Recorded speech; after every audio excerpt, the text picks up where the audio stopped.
ಬಾಗಲಕೋಟೆ ಜಿಲ್ಲೆ Bijapur integrated rural development society ಬಡ್ಸ ಸಂಸ್ಥೆ ಹುನಗುಂದ ಹಾಗೂ ಎಕ್ಸಿಲೋಫಿನ್ಸರ್ವ ಪ್ರೈವೇಟ್ ಲಿಮಿಟೆಡ್ ಮುಂಬೈ ಇವರ ಸಹಯೋಗದಲ್ಲಿ ವಾಕ್ ಮತ್ತು ಶ್ರವಣ ನ್ಯೂನತೆಯುಳ್ಳ ಮಕ್ಕಳಿಗೆ ಸಂಜ್ಞಾ ಭಾಷೆ ಕಲಿಕೆಯ 4 ದಿನದ ಬೇಸಿಗೆ ತರಬೇತಿ ಶಿಬಿರವು ದಿನಾಂಕ ಮೇ 13, 2025 ರಂದು ಪ್ರಾರಂಭಗೊಂಡು ದಿನಾಂಕ ಮೇ 16, 2025 ರಂದು ಮಧ್ಯಾಹ್ನ 2 ಗಂಟೆಗೆ ಮುಕ್ತಾಯ ಸಮಾರಂಭವು ಬಡ್ಸ ಸಂಸ್ಥೆಯ ಅಧ್ಯಕ್ಷರಾದ ಸಿಜಿ ಹವಾಲ್ದಾರರ ಅಧ್ಯಕ್ಷತೆಯಲ್ಲಿ ಸಂಸ್ಥೆಯ ತರಬೇತಿ ಕಾರ್ಯಾಲಯದ ಸಭಾಂಗಣದಲ್ಲಿ ಜರುಗಿತು. ಈ ಕಾರ್ಯಕ್ರಮದಲ್ಲಿ ಬಡ್ಸ ಸಂಸ್ಥೆ ಹುನಗುಂದದ ಸಂಸ್ಥಾಪಕ ಕಾರ್ಯದರ್ಶಿಗಳಾದ ಮಹಾಂತೇಶ ಅಗಸಿಮುಂದಿನರು, ಪ್ರಾಸ್ತಾವಿಕ ಪರ ಹಾಗೂ ಜಿಲ್ಲಾ ವಿಕಲಚೇತನರ ಹಾಗೂ ಹಿರಿಯ ನಾಗರಿಕರ ಸಬಲೀಕರಣಾಧಿಕಾರಿಗಳಾದ ಶ್ರೀಮತಿ ಸವಿತಾ ಕಾಳೆರು, ಮುಖ್ಯ ಅತಿಥಿಗಳ ಪರ ಹಾಗೂ ಹುನಗುಂದದ ಬಿಆರ್ಸಿಗಳಾದ ಸುರೇಶ ಸುಳಿಭಾವಿಯರು, ಅತಿಥಿಗಳ ಪರ ಹಾಗೂ ಅಧ್ಯಕ್ಷ ಸಿಜಿ ಹವಾಲ್ದಾರರು ಅಧ್ಯಕ್ಷೀಯ ಪರಮಾತುಗಳನ್ನಾಡಿ ಸಾಮಾನ್ಯ ಮಕ್ಕಳಂತೆ ಮೂಕ ಮತ್ತು ಕಿವುಡ ವೈಕಲ್ಯತೆಯುಳ್ಳ ಮಕ್ಕಳು ಮುಖ್ಯವಾಹಿನಿಗೆ ಬರಲೆಂದು ಹಾಗೂ ಸಂಜ್ಞಾ ಭಾಷೆ ಕಲಿಕೆ ಮೂಲಕ ಶಾಲೆ ಬಿಡುವ ವೈಕಲ್ಯತೆ ಮಕ್ಕಳ ಸಂಖ್ಯೆ ಹೆಚ್ಚಿಸಲು ಬಡ್ಸ ಸಂಸ್ಥೆಯು 3 ಜನಸಂಜ್ಞಾ ಶಿಕ್ಷಕರನ್ನು ನೇಮಿಸಿದ್ದು ಹಾಗೂ ಪ್ರಸಕ್ತ ಸಾಲಿನ ಎಸ್ಎಸ್ಎಲ್ಸಿ ಪರೀಕ್ಷೆಯಲ್ಲಿ 7 ಮಕ್ಕಳು ತೇರ್ಗಡೆಯಾಗಿದ್ದಕ್ಕೆ ಮತ್ತು ಜಿಲ್ಲೆಯ 5 ತಾಲೂಕುಗಳಲ್ಲಿ ಸಂಸ್ಥೆಯು 177 ಮಕ್ಕಳಿಗೆ ತರಬೇತಿ ನೀಡಿ ಶ್ರಮಿಸುತ್ತಿರುವುದಕ್ಕೆ ಮೆಚ್ಚುಗೆ ವ್ಯಕ್ತಪಡಿಸಿದರು. ನಂತರ ಸಾಮಾನ್ಯ ಮಕ್ಕಳಂತೆ ವೈಕಲ್ಯ ಮಕ್ಕಳಿಗೆ ಕಲಿಸದೆ ಕಡ್ಡಾಯ ಸಂಜ್ಞಾ ಭಾಷೆಯಿಂದ ಅವರ ಸಾಮರ್ಥ್ಯನ್ವಯ ವಿಶೇಷ ಖಾಸಗಿ ಶಾಲೆ ಹಾಗೂ ಸರ್ಕಾರಿ ಶಾಲೆಗಳಲ್ಲಿ ಸೇರಿಸಿ ಕಲಿಸುವ ಜವಾಬ್ದಾರಿಯು ಪಾಲಕರದ್ದಾಗಿದೆ. ಹಾಗಾಗಿ ಸರ್ಕಾರದಿಂದ ಸಿಗುವ ಸೌಲಭ್ಯಗಳನ್ನು ಸದ್ಬಳಕೆ ಮಾಡಿಕೊಳ್ಳುವಂತೆ ಪಾಲಕರಿಗೆ ಕಿವಿಮಾತು ಹೇಳಿದರು. ನಂತರ ಬಿಆರ್ಸಿ ಸುರೇಶರು ಇಲಾಖೆ ಮತ್ತು ಸಂಸ್ಥೆಯ ಮಧ್ಯವರ್ತಿಯಾಗಿ ತಮ್ಮ ಕೆಲಸ ನಿರ್ವಹಣೆಯಿಂದ ಸದ್ಯ ಹುನಗುಂದ ತಾಲೂಕಿನಲ್ಲಿ 115 ವೈಕಲ್ಯತೆಯುಳ್ಳ ಮಕ್ಕಳಿಗೆ ನೀಡಿದ ತರಬೇತಿಯಿಂದ ಮಕ್ಕಳ ಕಲಿಕಾ ಪ್ರತಿಕ್ರಿಯೆಗೆ ಹರ್ಷ ವ್ಯಕ್ತಪಡಿಸಿದರು. ನಂತರ ಸದ್ಯ ತಾಲೂಕಿನಲ್ಲಿ ಒಟ್ಟು 537 ವಿಕಲಚೇತನ ಮಕ್ಕಳಿದ್ದು ಅವರಲ್ಲಿ ವಿಭಿನ್ನ ವೈಕಲ್ಯತೆಯ ಪ್ರಮಾಣಾನುಸಾರ ಅಂಕಿ ಸಂಖ್ಯೆಯ ಮಾಹಿತಿ ನೀಡಿದರು. ನಂತರ ಕಳೆದ 4 ರಿಂದ 5 ವರ್ಷಗಳಿಂದ ಸಂಸ್ಥೆಯ ಕಾರ್ಯವೈಖರಿ ಮೆಚ್ಚುಗೆ ವ್ಯಕ್ತಪಡಿಸಿ ಹಣಕಾಸಿನ ಅನುದಾನ ಮತ್ತು ಸಲಕರಣೆ ನೀಡಿ ಸಹಕರಿಸಿದ ಮುಂಬೈನ ಸಿಎಸ್ಆರ್ ಕಂಪನಿಯ ನಮಿತಾ ಮತ್ತು ರೂಪಾಲಿರನ್ನು ಸ್ಮರಿಸಿದರು. ಏತನ್ಮಧ್ಯೆ ಶಿಬಿರದಲ್ಲಿ ಕಲಿತ ಮಕ್ಕಳಿಂದ ಸಂಜ್ಞಾ ಭಾಷೆ ಕಲಿಕಾ ಚಟುವಟಿಕೆ ಹಾಗೂ ತರಬೇತಿ ಶಿಬಿರದಲ್ಲಿ ಪಾಲ್ಗೊಂಡ ಮಕ್ಕಳಿಗೆ ಪ್ರಮಾಣ ಪತ್ರ ಮತ್ತು ಶಾಲಾ ಬ್ಯಾಗ್ ಕಿಟ್ ವಿತರಣೆ ಜರುಗಿತು. ಈ ಒಂದು ಕಾರ್ಯಕ್ರಮದಲ್ಲಿ ಪ್ರವೀಣಕುಮಾರ ಅಗಸಿಮುಂದಿನರು ನಿರೂಪಿಸಿದರೆ ಶ್ರೀಮತಿ ಸುಮಲತಾರು ವಂದನಾರ್ಪಣೆ ನೆರವೇರಿಸಿದರು. ಹಾಗೂ ಬಡ್ಸ ಸಂಸ್ಥೆಯ ಜೀವ ಸದಸ್ಯರಾದ ವೀರೇಶ ಕುರ್ತುಕೋಟಿರು ವೇದಿಕೆ ಅಲಂಕರಿಸಿದರೆ ತರಬೇತಿ ಶಿಬಿರದ ಮಕ್ಕಳು ಮತ್ತು ಪಾಲಕರು ಉಪಸ್ಥಿತರಿದ್ದರು. Loknayak Kannada news bureau report Hungund. Cover ಮಾಡ್ತಾ ಇದ್ವಿ. 3 ಮಂದಿ ಶಿಕ್ಷಕರನ್ನ ಆಯ್ಕೆ ಮಾಡ್ಕೊಂಡು ಸಮುದಾಯ ಶಿಕ್ಷಕರನ್ನ ಆಯ್ಕೆ ಮಾಡಿಕೊಂಡು ಈಗಾಗಲೇ ತರಬೇತಿಗೆ ಮಾಡಿ ಪ್ರಾರಂಭ ಮಾಡಿದ್ವಿ. ಈಗಾಗಲೇ ಅವರಿಗೆ ಪ್ರಮುಖವಾಗಿ ನಾವು ಸಂಜ್ಞಾ ಭಾಷೆ ಅಂಕಿಗಳನ್ನು ABCD ಸೋಮವಾರ ಮಂಗಳವಾರ ಜನವರಿ ಫೆಬ್ರವರಿ ಇಂಥವನ್ನ ಮಾಡ್ತಾ ಇದ್ವಿ. ನಮ್ಮ ಉದ್ದೇಶ ಇಷ್ಟ, ಶಾಲೆ ಬಿಡುವ ಮಕ್ಕಳ ಸಂಖ್ಯೆ ಕಡಿಮೆ ಆಗಬೇಕು, ಆಮೇಲೆ ಶಾಲೆ ಕುಂತ ಮೇಲೆ ಪರೀಕ್ಷೆಗೆ ಪಾಸ್ ಆಗಬೇಕು ಮತ್ತು ಎಲ್ಲರ ಇನ್ಕ್ಲೂಸಿವ್ ಎಜುಕೇಷನ್ ಎಲ್ಲರ ಜೊತೆ ಇವರು ಒಬ್ಬರು ಒಂದು ಮಗು ಶಾಲೆಯೊಳಗೆ ಇನ್ಕ್ಲೂಸಿವ್ ಆಗಿರಬೇಕು ಅನ್ನೋ ಒಂದು ಉದ್ದೇಶ ಇಟ್ಕೊಂಡು ಈ ಕೆಲಸ ಪ್ರಾರಂಭ ಮಾಡಿದ್ವಿ. ಕಳೆದ ವರ್ಷ ಒಂದು ಮಗು ಡಿಸ್ಟಿಂಕ್ಷನ್ ಬಂದದ್ದು. ಯಾರ ಡಿಸ್ಟಿಂಕ್ಷನ್ ಬಂದವ್ರು ಬಂದ ಈ ವರ್ಷ ಏನು SSLC ಕುಂತಿದ್ರಲ್ಲ 7 ಮಕ್ಕಳು ಪಾಸ್ ಆಗಿದೆ, ಯಾರು ಫೇಲ್ ಆಗಿದೆ. ಅದು ಒಂದು ಬಹಳ ನಮ್ಗೆ ಒಂದು ಒಳ್ಳೆಯ ವಿಷಯ ಆಗಿದೆ. ಹೀಗಾಗಿ ಅವ್ರನ್ನ ಮುಖ್ಯವಾಹಿನಿಗೆ ತರಬೇಕು, ಒಂದೇ ವೇದಿಕೆಯೊಳಗೆ ಸಮಾನ ಸಹಪಾಠಿಗಳ ಜೊತೆ ಒಂದಾಗಿರಬೇಕು ಅನ್ನೋ ದೃಷ್ಟಿ ಇಟ್ಕೊಂಡು ಈ ಕೆಲಸ ಪ್ರಾರಂಭ ಮಾಡಿದ್ವಿ.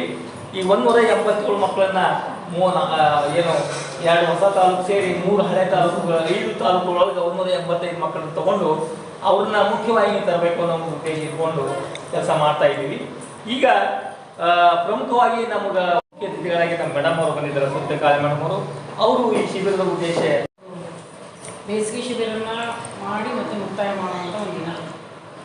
ಸರ್ ಹೇಳಿದಾಗ ಎಕ್ಸ್ಕ್ಲೂಸಿವ್ ಅಂದರೆ ನಮ್ಮ ಮುಖ್ಯವಾಹಿನಿಗೆ ನಮ್ಮ ಮಕ್ಕಳು ಕೂಡ ಹೋಗಿ ಡಫೆಂಡಮ್ಮ ಅಂತೇಳಿ. ಬಟ್ ಸಮಸ್ಯೆ ಏನೈತಿಯಪ್ಪ ಅಂತಂದ್ರೆ ನಮ್ಮ ಸರ್ಕಾರಿ ಶಾಲೆಗಳಲ್ಲಾಗಿರ್ಬೋದು ಬೇರೆ ಕಡೆ ಸೈನ್ ಲ್ಯಾಂಗ್ವೇಜಸ್ ಪ್ರಾಬ್ಲಮ್. ಈ ಮಕ್ಕಳಿಗೆ ಕಂಪಲ್ಸರಿ ಸಂಜ್ಞಾ ಭಾಷೆನೇ ಬೇಕು. ಸಂಜ್ಞಾ ಭಾಷೆ ಇದ್ದರೆ ಮಾತ್ರ ನಾರ್ಮಲ್. ಯಾಕಂದ್ರೆ ಅವರು ನಾರ್ಮಲ್ ಶಾಲೆಗಳಲ್ಲಿ ಇವ್ರಿಗೆ ಕಾನ್ಸಂಟ್ರೇಟ್ ಮಾಡೋಕ್ಕಾಗಲ್ಲ. ಯಾಕಂದ್ರೆ ಯಾರೋ ಒಬ್ಬರು ಇಬ್ಬರು ಮಕ್ಕಳುಗಳು ಇರ್ತಾರೆ. ಅವ್ರು ನಾರ್ಮಲ್ ಮಕ್ಕಳಿಗೆ ಕಾನ್ಸಂಟ್ರೇಟ್ ಮಾಡೋದಕ್ಕೆ ಟೈಮ್ ಆಗಿರ್ತೈತೆ. ಈ ಮಕ್ಕಳನ್ನ ಇದು ಮಾಡಲ್ಲ. ಮತ್ತು ಹೋಮ್ ಬೇಸ್ಡ್ ಎಜುಕೇಷನ್ ಅದು ಇದು ಅಂತ ಹೇಳ್ತಾರೆ. ಆ ಲೆವೆಲ್ಗೆ ರೀಚ್ ಆಗೋಕ್ಕಾಗಲ್ಲ. ಇವ್ರಿಗೆ ಏನಾಗುತ್ತೆ ಅಂತಂದ್ರೆ 9ನೇ ತರಗತಿವರೆಗೂ ಕೊಡ್ತಾರೆ ಅಡ್ಮಿಷನ್, ಬರಲಿ ಒಂದೇ ಸ್ಟ್ರೆಂತ್ಗೋಸ್ಕರನೂ ಮತ್ತೊಂದೇನೋ ಅಂತೇಳಿ. ಬಟ್ 10ಕ್ಕೆ ಭಾಳ ಪ್ರಾಬ್ಲಮ್ನು ಫೇಸ್ ಮಾಡ್ತಾರೆ. ಯಾಕಂದ್ರೆ ನಾನು 2 ಜಿಲ್ಲೆಗಳಲ್ಲಿ, ಬಾಗಲಕೋಟಲ್ಲಿ ಮತ್ತು ವಿಜಯಪುರದಲ್ಲಿ ಮ್ಯಾಕ್ಸಿಮಮ್ ನಮ್ಮ ರೆಫರೆಂಡಮ್ ಮಕ್ಕಳು 9ನೇ ತರಗತಿ ಶಾಲೆನೇ ಅಲ್ಲೇ ಡಿಸ್ಕಂಟಿನ್ಯೂ ಆಗಿರುವಂಥ ಹಿಸ್ಟ್ರಿ ಭಾಳ. ಈ ಮಕ್ಕಳಿಗೆ ಸ್ಪೆಷಲ್ ಆದ್ಯತೆ ಮೇಲೆ ಇದ್ದಾರೆ, ಸರ್ಕಾರದಿಂದ BRT ಅವರಿದ್ದಾರೆ, BRC ಅವರಿದ್ದಾರೆ, ಹೋಮ್ ಬೇಸ್ಡ್ ಎಜುಕೇಷನ್ಗಳಿಗೆ ಸ್ಪೆಷಲ್ ಟೀಚರ್ಸ್ ಇದ್ದಾರೆ. ಬಟ್ ಎಫೆಕ್ಟಿವ್ ಆಗಿ ಆ ಮಕ್ಕಳಿಗೆ ಸೈನ್ ಲ್ಯಾಂಗ್ವೇಜಲ್ಲೇ ಸಂಜ್ಞಾ ಭಾಷೆಯಲ್ಲಿ ಅನ್ನೋ ತರಬೇತಿ ಆಯಿತು ಅಂತಂದರೆ ಅವರು ಸರ್ ಹೇಳ್ದಂಗೆ ಉದಾಹರಣೆ ಕೊಟ್ಟಂಗೆ ಡಿಸ್ಟಿಂಕ್ಷನ್ನು ಬರ್ತಾರೆ, ರ್ಯಾಂಕು ಬರ್ತಾರೆ. ಮುಂದಿನ ದಿನಮಾನಗಳಲ್ಲಿ ಎಲ್ಲ ಸರ್ಕಾರಿ ಹುದ್ದೆ ಒಳಗೂ ಕೂಡ ಅವ್ರು ಇರ್ತಾರೆ. ಯಾಕಂದರೆ ಎಲ್ಲ ಹುದ್ದೆಗಳಲ್ಲಿ A B C D ಎಲ್ಲ ಗ್ರೂಪುಗಳಲ್ಲಿ ಅವ್ರಿಗೋಸ್ಕರನೇ ಮೀಸಲಾತಿಯನ್ನು ಇಟ್ಟಿದ್ದಾರೆ. ಅವ್ರಿಗೋಸ್ಕರ ಡಿಸೇಬಲ್ಡ್ ಮಗು ಇತ್ತು, ಡಿಸೇಬಲ್ಡ್ ಅವರು ಒಳ್ಳೆ ಎಜುಕೇಷನ್ ತೊಗೊಂಡ್ರೆ ಅವ್ರಿಗೋಸ್ಕರ ಮೀಸಲಾತಿಟ್ಟು ಅವ್ರಿಗೆ ಆರಾಮ ಒಳ್ಳೆ ಕೆಲಸ ಸಿಗುವಂಥ ಮಕ್ಕಳು ಏನು ಬಿಡಿ ಹುಟ್ಬಿಟ್ಟಿರ್ತಾವೆ. ನಮ್ಮಂಥವ್ರು ಸರ್ಕಾರದವರು, ಸರ್ಕಾರದಲ್ಲಿ ಕೆಲಸ ಮಾಡುವಂಥವ್ರು, ಎಲ್ಲ ಸಂಘ ಸಂಸ್ಥೆಯವರು ಮತ್ತು ಇಂಪಾರ್ಟೆಂಟ್ ಪೇರೆಂಟ್ಸ್, ತಂದೆ ತಾಯಿಗಳು ಮನಸ್ಸು ಮಾಡದೇ ಇದ್ರೆ ಯಾವ ಮಗುನೂ ಏನೂ ಮಾಡೋಕ್ಕಾಗಲ್ಲ. ಸೊ ನಿಮಗೆ ಕಷ್ಟ ಆಗುತ್ತಿಲ್ಲ ಅಂತಲ್ಲ, ಯಾಕಂದ್ರೆ ಒಂದು ಮಗು ಮೇಂಟೈನ್ ಮಾಡೋದು ಅಷ್ಟು ಈಸಿ ಅಲ್ಲ. ಎಲ್ಲ ತಂದೆ ತಾಯಿಗಳು ಮಗುವಿಗೆ ಪ್ರೋತ್ಸಾಹ ಕೊಟ್ಟು ಅವ್ರಿಗೆ ನಿಜವಾಗ್ಲೂ ಎಫೆಕ್ಟಿವ್ ಇರುವಂಥ ಎಜುಕೇಷನ್ ಕೊಡಿಸಿದ್ರಿ ಅಂತಂದ್ರೆ ಆ ಮಕ್ಕಳು ನಿಮ್ಗೆ ಸಹಾಯನ ಬೇಡ ಮುಂದೆ ಬೆಳಿಬೇಕಂತಂದ್ರೆ ಒಂದ್ಸಲ ಅವ್ರು ಸೆಟ್ ಆದ್ರಂದ್ರೆ ಅದು ಕಂಟಿನ್ಯೂ ಆಗ್ಬಿಡ್ತಾರೆ. ಅದಕ್ಕೆ ನಾವು ಇಲ್ಲಿ ಸರ್ಕಾರ ಮತ್ತು ಸರ್ಕಾರೇತರ ಸಂಸ್ಥೆಗಳು ಅವ್ರು ಸೇವೆ ಅಂತ ಮಾಡ್ತಾರೆ, ನಾವು ಡ್ಯೂಟಿ ಅಂತ ಮಾಡ್ತೀವಿ.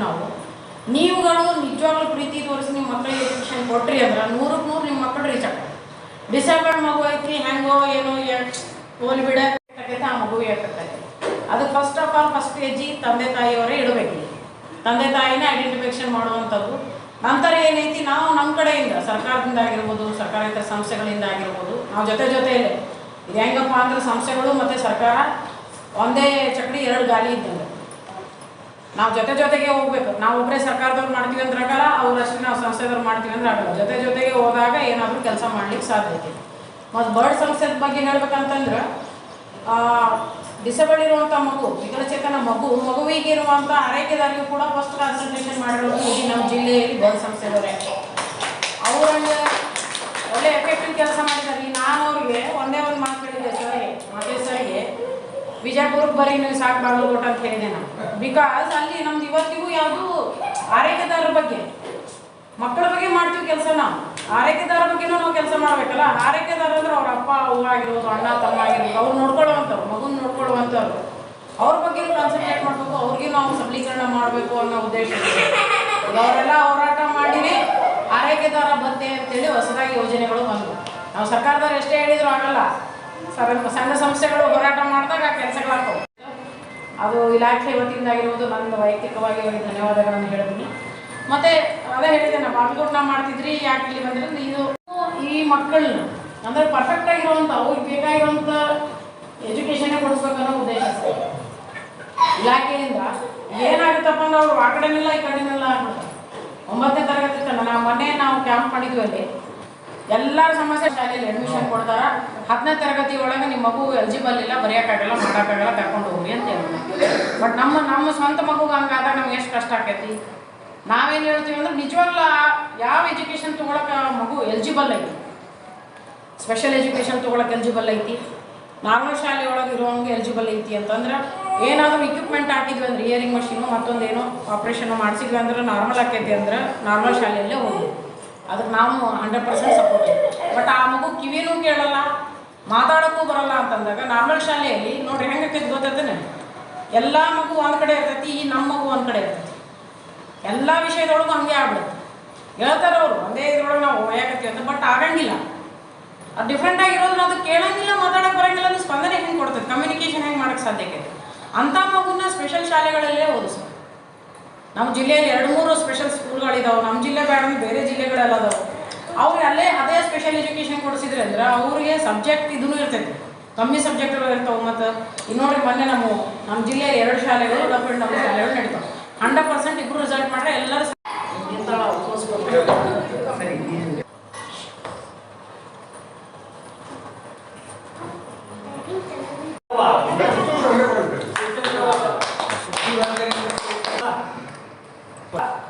ದಲ್ಬಂಜನ ಇಳ್ಕಲ್ಲ ಸರ್ ವಿಕಲಚೇತನ ಮಕ್ಕಳಿಗೆ ಏನಪ್ಪ ಅಂತಂದ್ರೆ ಸಂಜ್ಞೆ ಮುಖಾಂತರ ಪಾಲಕರಿಗೆ ಮತ್ತು ಮಕ್ಕಳಿಗೆ ಇಲಾಖೆ ಮತ್ತು ಸಂಸ್ಥೆಯಿಂದ ನೆರವೇರಿಸಿದಂಥ ಈ ಕಾರ್ಯಕ್ರಮ ಏನಪ್ಪ ಅಂದ್ರೆ ಭಾಳ ನಾನು ಫಸ್ಟನ್ನು ಬಂದಿದ್ದೆ, ಲಾಸ್ಟನ್ನು ಬಂದಿದ್ದೀನಿ.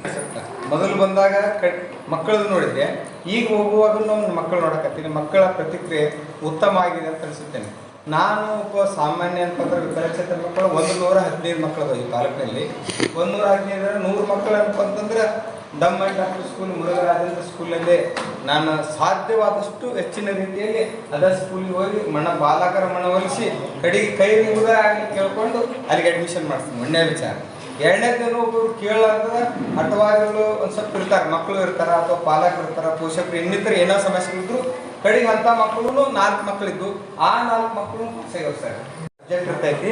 ಅದನ್ನು ನಾನು ಏನಪ್ಪ ಅಂದ್ರೆ ಡಿಸ್ಟಿಕ್ ಅವರಿಂದ UDID ಕಾರ್ಡನ್ನು ತೆಗೆದುಕೊಂಡು ಅವ್ರಿಗೆ ಸಾಧ್ಯವಾದಷ್ಟು ಏನಪ್ಪ ಅಂದ್ರೆ ಇಲಾಖೆಯಿಂದ ಮತ್ತು ಹಿರಿಯ ನಾಗರಿಕ ಕಲ್ಯಾಣ ಅಭಿವೃದ್ಧಿ ಅಧಿಕಾರಿಗಳ ಜಿಲ್ಲಾ ಹಳೆ ಮೇಡಮ್ನವ್ರ ಮುಖಾಂತರ ನಾನು NGO ಮುಖಾಂತರ ಎಲ್ಲರ ಜೊತೆ ಏನಪ್ಪ ಅಂದ್ರೆ ವಿಂಗ್ ಆಗಿ ನಾನು ಒಬ್ಬ ಏನಪ್ಪ ಅಂದ್ರೆ ಅವ್ರ ಜೋಡಿ ನನ್ನ ಜೋಡಿ ಅವರಾಗಿ ನಾನು ಈ ಮಕ್ಕಳ ಸಲುವಾಗಿ ಕೆಲಸ ನಾವು ಮಾಡ್ತಿದ್ದೇವೆ. ಅದಕ್ಕೆ ಏನಪ್ಪ ಅಂದ್ರೆ ಟೋಟಲ್ ಆಗಿ 537 ನಮ್ಮ ತಾಲೂಕಿನಲ್ಲಿ ಒಟ್ಟು ವಿಕಲಚೇತನ ಮಕ್ಕಳು ಇರ್ತಾರೆ. ಅದರಲ್ಲಿ ಸಿವಿಯರ್ ಮಕ್ಕಳು 135 ಮಕ್ಕಳದು, ಲೋ ವಿಷನ್ನು ಮತ್ತು ಕೆಲವಿಷ್ಟು ಫಿಸಿಕಲ್ ಹ್ಯಾಂಡಿಕ್ಯಾಪ್ಟು, ಲೋಕೋಮೀಟರ್ ಅಂತಾರೆ ಅದಕ್ಕೆ, ಮತ್ತು ಡಮ್ ಆ್ಯಂಡ್ ಡಫ್ ಮಕ್ಕಳು ಪೂರ ಇರ್ತಕ್ಕಂಥ ಏನಪ್ಪ ಅಂದ್ರೆ 115 ಮಕ್ಕಳು. ಈ ಮಕ್ಕಳು ಏನಪ್ಪ ಅಂದ್ರೆ ಎರಡು ಈ ಸಂಸ್ಥೆಗೆ ಏನಪ್ಪ ಅಂದ್ರೆ ನಾನು ಇಲಾಖೆ ಪರವಾಗಿ ಏನಪ್ಪ ಅಂದ್ರೆ ತುಂಬ ಹೃದಯಗಳನ್ನು ವೈಯಕ್ತಿಕವಾಗಿ ಸಲ್ಲಿಸುತ್ತೇನೆ. ಯಾಕಂದ್ರೆ ಪಟ್ಟಂಥ 4 ದಿವಸಗಳ ಟ್ರೈನಿಂಗ್ ಏನು ಬಿಟ್ಟಿದ್ದಾರಲ್ಲ ಅದನ್ನು ಮುಂದುವರಿಸ್ಕೊಂಡು ನೀವು ಮಾಡ್ಕೋಬೇಕು ಮಕ್ಕಳಿಗೆ. ಅದು ಮಾತ್ರ ಇಲ್ಲೇ ಕೇಳಿ ಅವ್ರ ಮಕ್ಕಳು ಅವರ ಬರೋದು ನಿಮ್ಮ ಪುಟ್ಟ ನೀವು ಹೋದ್ರೆ ಅಂತಂದ್ರೆ ಈ ಬೇಸಿಗೆ ಶಿಬಿರ ಏನೋ ವ್ಯರ್ಥ ಆಗುತ್ತೆ. ಆದ್ದರಿಂದ ನಾವು ಹೇಳೋದು ಏನಂತಂದ್ರೆ ಈ ಬೇಸಿಕ್ 4 ದಿವಸ ಏನು ಟ್ರೈನಿಂಗ್ ಕೊಟ್ಟು ತೊಗೊಂಡಿದ್ದೀರಲ್ಲ ಮಕ್ಕಳಿಗಿನ ಜವಾಬ್ದಾರಿ ಈಗ ತಾಯಿದೆ. ಈ ಒಂದು ವ್ಯವಸ್ಥೆಯನ್ನು ತಾವೆಲ್ಲ ಮಾಡ್ತಾರೆ ಅಂತ ನಾನು ಭಾವಿಸ್ತೇನೆ. ಆನಂತರ ಸವಿತಾ ಮೇಡಮ್ ಭಾಳ ವಾಸ್ತವ ಸ್ಥಿತಿಯನ್ನು ಹೇಳಿ ನಾವೆಲ್ಲ ಏನು ಹೇಳ್ತೀವಿ ಅಂತಂದ್ರೆ ಇನ್ಕ್ಲೂಸಿವ್ ಎಜುಕೇಷನ್. ಎಲ್ಲ ಕಿವಿಡ ಮಕ್ಕಳು, ಮೂಕ ಮಕ್ಕಳು ಏನಪ್ಪ ಅಂತಂದ್ರೆ ನಾರ್ಮಲ್ ಸಾಮಾನ್ಯ ಮಕ್ಕಳೊಂದಿಗೆ ಏನು ಬೆರಿಬೇಕು ಹೋಗ್ಬೇಕು ಅಂತ ಹೇಳ್ತೀವಿ. ಆ ವಾಸ್ತವ ಒಂದು ಬೇರೆ ಮಾಹಿತಿ ತಂದ್ಕೊಂಡು ಅದನ್ನು ಸಹಿತ ನಾವು ಗಮನದಲ್ಲಿ ಇಟ್ಕೋಬೇಕು. ಅದಕ್ಕೆ ನಾವು ಮತ್ತು ಮಾತೇಶ್ ಅವರು, ಬರ್ಡ್ಸ್ ಅವರು ಮತ್ತು ಏನಪ್ಪ ಅಂತ ಬೇರೆ ಬೇರೆ ಸಂಸ್ಥೆಗಳು ಈಗ ಸ್ಪೆಷಲ್ ಸ್ಕೂಲ್ ಅಂತ ಹೇಳ್ತಾರೆ. ನಾವು ಕೂಡ ನಮ್ಮ ಏರಿಯಾದ ಒಂದು ಸ್ಪೆಷಲ್ ಸ್ಕೂಲ್ ತೆಗಿಬೇಕು ಅಂತ ಕೂಡ ನಾವು ಏನಪ್ಪ ಅಂತ ವಿಚಾರ ಮಾಡ್ತಾ ಇದ್ದೇವೆ. ಅಲ್ಲಿ ಏನಪ್ಪ ಆ ರೀತಿ ಆದ್ರಪ್ಪ ಅಂತಂದ್ರೆ ನಮ್ಮ ಮಕ್ಕಳಿಗೆ ಏನಪ್ಪ ಅಂತಂದ್ರೆ 9:30 10th ಬರುವಂತೆ ಏನಪ್ಪ ಅಂತಂದ್ರೆ ಅವಕಾಶ ಸಿಗುತ್ತದೆ ಮಾತ್ರ ನಾನು ಏನಪ್ಪ ಭರವಸೆ ಕೊಡ್ತಾ ಇದ್ದೇವೆ, ಮಾಡ್ತಾ ಇದ್ದೀವಿ. ಆದ್ರಿಂದ ಸ್ವಲ್ಪ ಇನ್ನು ಕೆಲವು ವರ್ಷಗಳಲ್ಲಿ ಏನಪ್ಪ ಅಂತಂದ್ರೆ ಆ ಒಂದು ಆಸೆ ಈ ಮಕ್ಕಳಿಗಾಗಿ ಅದು ಏನಪ್ಪ ಅಂತಂದ್ರೆ ಪೂರೈಕೆ ಆಗುತ್ತಾ ಇರ್ತದೆ ನಾನು ಏನಪ್ಪ ಅಂತ ಹೇಳಿ ಬಯಸ್ತಾ ಇದ್ದೇನೆ. ಈ ಒಂದು ಕಾರ್ಯಕ್ರಮ ಬೇಸಿಗೆ ಶಿಬಿರಕ್ಕೆ ನಾವು ಅರ್ಜುಲೋ ಫೆನ್ಸರ್ ಸಂಸ್ಥೆಯವರು, ಬಾಂಬೆದವರು, CSR ಕಂಪ್ನಿಯವರು, ಆ ಕಂಪ್ನಿಯವರು ಏನಪ್ಪ ಅಂತಂದ್ರೆ ಈಗ 4-5 ವರ್ಷ ಸಪೋರ್ಟ್ ಮಾಡ್ತಾ ಇದ್ದಾರೆ. ಅವರು ಏನಪ್ಪ ಅಂತಂದ್ರೆ ಈ ಒಂದು ಕಾರ್ಯಕ್ರಮಕ್ಕೆ ಏನಪ್ಪ ಬೇಕಾದಂಥ ಸಲಕರಣೆಗಳನ್ನಾಗಲಿ, ಆ ನಂತರ ಧನ ರೂಪದಾಗಲಿ, ವಸ್ತು ರೂಪದಲ್ಲಿ ಏನು ಕೊಡ್ತಾ ಇದ್ದಾರೆ. ಆ ಒಂದು ಕಾರಣ ಯಾರು ಅಂತಂದ್ರೆ ಇಬ್ರು ಬಾಂಬೆದವರು ನಮ್ಮ CSR ಕಂಪ್ನಿಯವರು ನಮ್ಮ ಮೆಂಬರ್ ಆದರು. ಯಾರು? ನಮಿತಾ ರಾಜ್ ಮತ್ತು ರೂಪಾಲಿ ಅಂತ ಹೇಳಿ.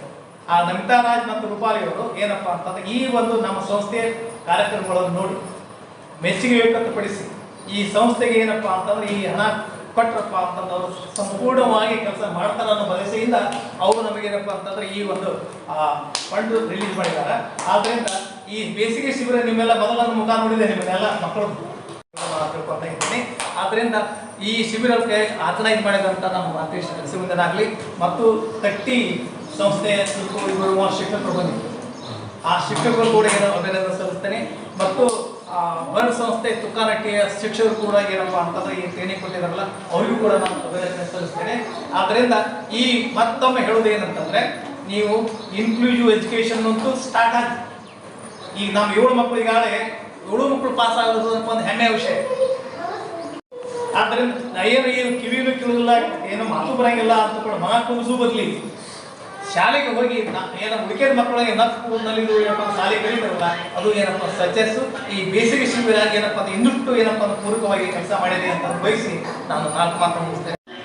106 ಮುಖ್ಯ ಮಕ್ಕಳು ಎಲ್ಲರ ಜೊತೆಗೆ ಪ್ರೀತಿ ಹಂಚುವ ಮನಸ್ಸುಗಳು, ಎಲ್ಲರ ಜೊತೆಗೆ ಪ್ರೀತಿ ಹಂಚುವ ಮನಸ್ಸುಗಳು.